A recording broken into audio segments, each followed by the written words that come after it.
तो hey guys, welcome back to my another video. दोस्तों, आज के इस वीडियो में हम लोग बात करने वाले हैं आईपीएल 2024 के चौथे मुकाबले के बारे में। इससे पहले दोस्तों हमने पहले मुकाबले के बारे में, फिर दूसरे और फिर तीसरे मुकाबले के बारे में पूरी विस्तार से चर्चाएं कर ली है। और आज के इस वीडियो में दोस्तों हम लोग चौथे मुकाबले के बारे में बात करने वाले हैं, जो कि लखनऊ सुपर जायंट्स और राजस्थान रॉयल्स के बीच होने वाला है। दोस्तों, इस वीडियो में हम लोग इन दोनों टीमों की हेड टू हेड रिकॉर्ड के बारे में बात करेंगे, इनकी प्लेइंग 11 कैसे होने वाली है उसके ऊपर बात करेंगे, और अंत में दोस्तों हम इन दोनों टीमों को आपस में कंपेयर करेंगे और देखेंगे कि किनके टॉप ऑर्डर अच्छे हैं, किनके मिडिल ऑर्डर अच्छे हैं, किनकी गेंदबाजी अच्छी है। सारी चीज़ों पर दोस्तों हम कंपेयर करेंगे और डिसाइड करेंगे कि कौन सी टीम किसके ऊपर भारी पड़ती हुई दिखाई दे रही है। तो वीडियो में दोस्तों जानने के लिए बहुत कुछ है, इसलिए वीडियो को एंड तक जरूर देखिएगा। और अगर अभी तक आपने हमारे इस चैनल को सब्सक्राइब नहीं किया है तो फिर देरी किस बात की है दोस्तों, चैनल को सब्सक्राइब कर दीजिएगा। चलिए शुरुआत कर लेते हैं। तो सबसे पहले बात कर लेते हैं दोस्तों इन दोनों टीमों के हेड टू हेड रिकॉर्ड के बारे में। तो यहाँ पर दोस्तों इन दोनों टीमों ने अब तक कुल 3 बार ही मुकाबले खेले हैं, जहां पर 2 बार राजस्थान रॉयल्स की टीम ने जीत दर्ज करी है,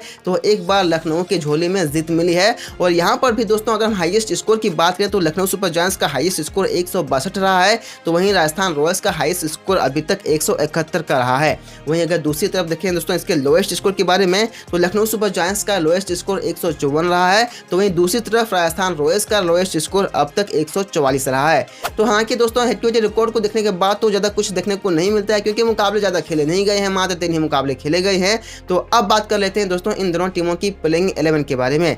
तो सबसे पहले बात कर लेते हैं दोस्तों लखनऊ सुपर जायंट्स की ओर से कि लखनऊ सुपर जायंट्स का प्लेइंग 11 इस बार कैसा होने वाला है। तो सबसे पहले बात कर लेते हैं दोस्तों इसके ओपनर बल्लेबाजों में। तो यहाँ पर आपको ओपनर बल्लेबाजों में क्विंटन डी कॉक खेलते हुए दिखाई देंगे, और इनके साथ आपको दिखाई देंगे देवदत्त पडिक्कल।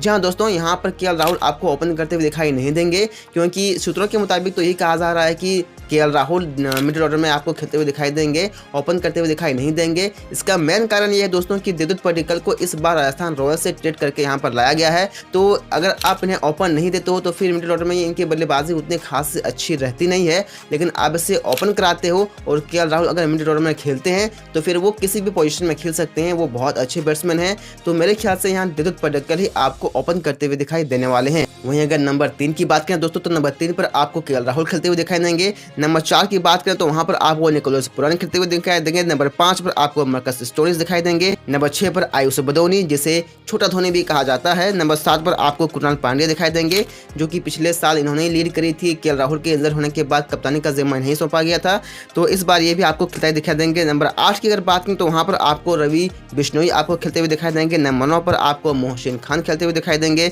नंबर 10 की अगर बात करें तो यहाँ पर 2 ओवरसीज गेंदबाज हैं, जिनमें से एक है नवीन उल हक और दूसरा है शमर जोसेफ। तो मेरे ख्याल से यहाँ पर नवीन उल हक ही खेलते हुए दिखाई देंगे, क्योंकि पिछले साल उन्होंने अच्छी गेंदबाजी करी थी और उन्होंने कुछ गलत किया भी नहीं है। और शमर जोसेफ को तो हमने अभी तक आईपीएल में खेलते हुए देखा नहीं है, तो उनके रिकॉर्ड्स कैसे हैं।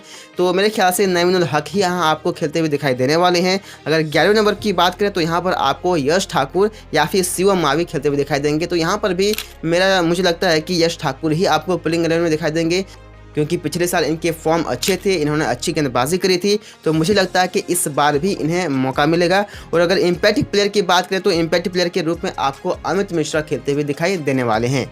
तो ये हो गए दोस्तों लखनऊ सुपर जायंट्स की प्लेइंग 11। अब बात कर लेते हैं दोस्तों राजस्थान रॉयल्स की प्लेइंग 11 किस प्रकार की होने वाली है। अगर ओपनर्स की बात करें दोस्तों तो यहाँ पर आपको 2 फिक्स ओपनर दिखाई देंगे। पहला है जॉस बटलर, दूसरा है यशस्वी जायसवाल। जहाँ दोस्तों ये दोनों ही धमाकेदार ओपनर बल्लेबाज ओपन करते हुए दिखाई देने वाले हैं। जहाँ तक हम बात करें दोस्तों जॉस बटलर की, तो पिछले बार इनका बल्ला कुछ खास बोला नहीं था, लेकिन हाँ उम्मीद करते हैं कि इस बार कुछ कमाल कर सकते हैं, क्योंकि बहुत अटैकिंग क्रिकेट खेलते हैं। जहाँ तक हम बात करें यशस्वी जायसवाल की, तो वो तो रॉकेट फॉर्म है भाई, उनके बारे में आप क्या ही बात करना, बहुत खतरनाक फॉर्म में है। और इस बार उनका जलवा और नेक्स्ट लेवल पे हमें दिखाई देने वाला है। तो यहाँ पर ये 2 बल्लेबाज ओपन करते हुए दिखाई देंगे। नंबर 3 की अगर बात करें तो यहाँ पर आपको सैमजू सैमसन, जो कि इनके कैप्टन हैं, विकेट कीपिंग का जिम्मा भी संभालते हैं, वो आपको खेलते हुए दिखाई देने वाले हैं।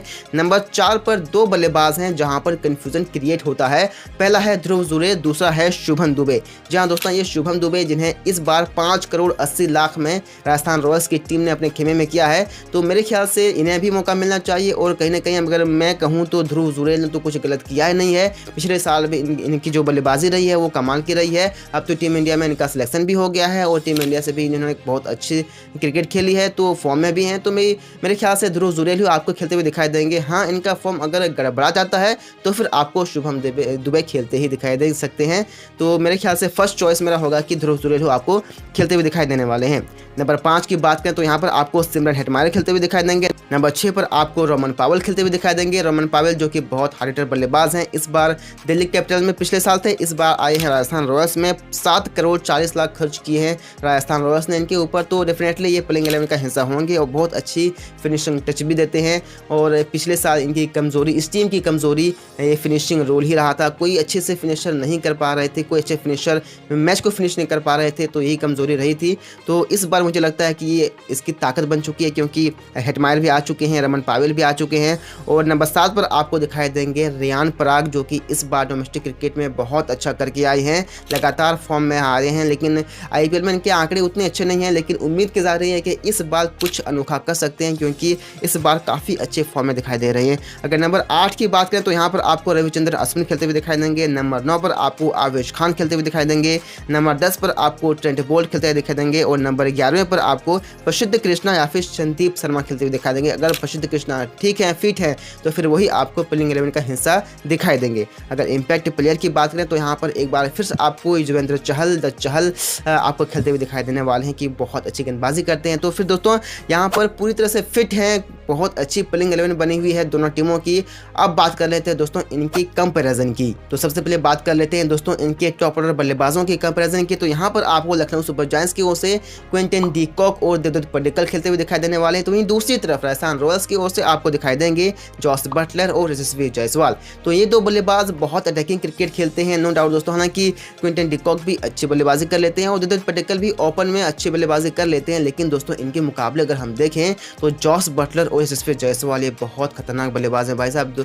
यशस्वी जायसवाल तो रॉकेट फॉर्म में है और जॉस बटलर तो कब फॉर्म में आ जाए कहना मुश्किल हो जाएगा।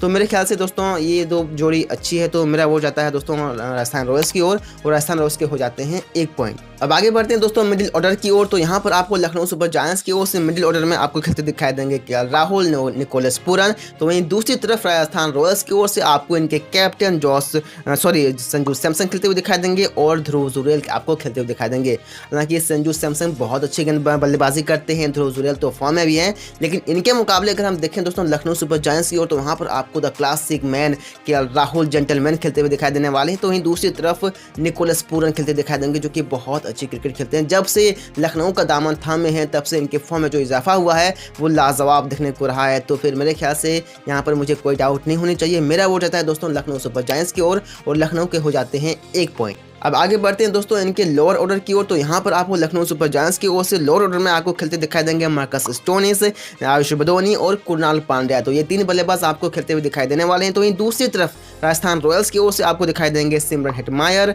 रमन पावेल और रियान पराग। कि इन तीनों बल्लेबाजों में थोड़ी सी कंफ्यूजन है, लेकिन दोस्तों हम बारीकी से अगर देखें तो सिमरन हेटमायर जो कि बहुत अच्छे फिनिशर हैं, रमन पावेल भी हार्ड हिटर बल्लेबाज हैं और रियान पराग तो अच्छे फॉर्म में चल रहे हैं।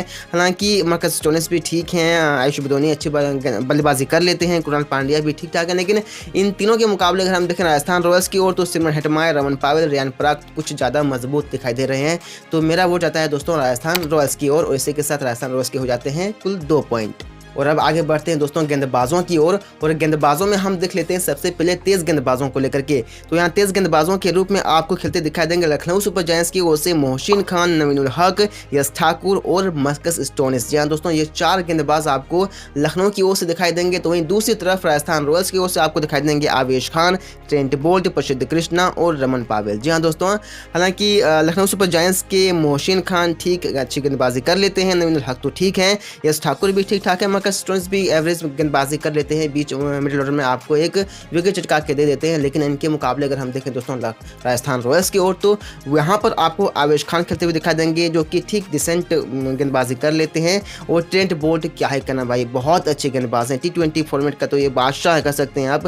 प्रसिद्ध कृष्णा तो ठीक ठाक है, हालांकि पिछले साल इंजरी के चलते बाहर चले थे, इस बार कमबैक किया है और रमन पावेल भी अच्छी खासी गेंदबाजी कर लेते हैं। तो हालांकि कन्फ्यूजन यहाँ भी स्टार्ट होता है, लेकिन ट्रेंट बोल्ट बोल्ट एक ऐसा गेंदबाज है जो इस स्क्वाड को भारी करता है। तो मेरे ख्याल से मेरा वो जाना चाहिए राजस्थान रॉयल्स की ओर, और इसी के साथ दोस्तों राजस्थान रॉयल्स के हो जाते हैं कुल 3 पॉइंट। अब आगे बढ़ते हैं दोस्तों स्पिन डिपार्टमेंट की ओर। तो स्पिन डिपार्टमेंट में आपको लखनऊ सुपर जायंट्स की ओर से आपको दिखाई देंगे कुणाल पांड्या, रवि बिश्नोई, अमित मिश्रा, और वहीं दूसरी तरफ आपको राजस्थान रॉयल्स में आपको दिखाई देने वाले हैं रविचंद्रन अश्विन, युजवेंद्र चहल और रियान पराग।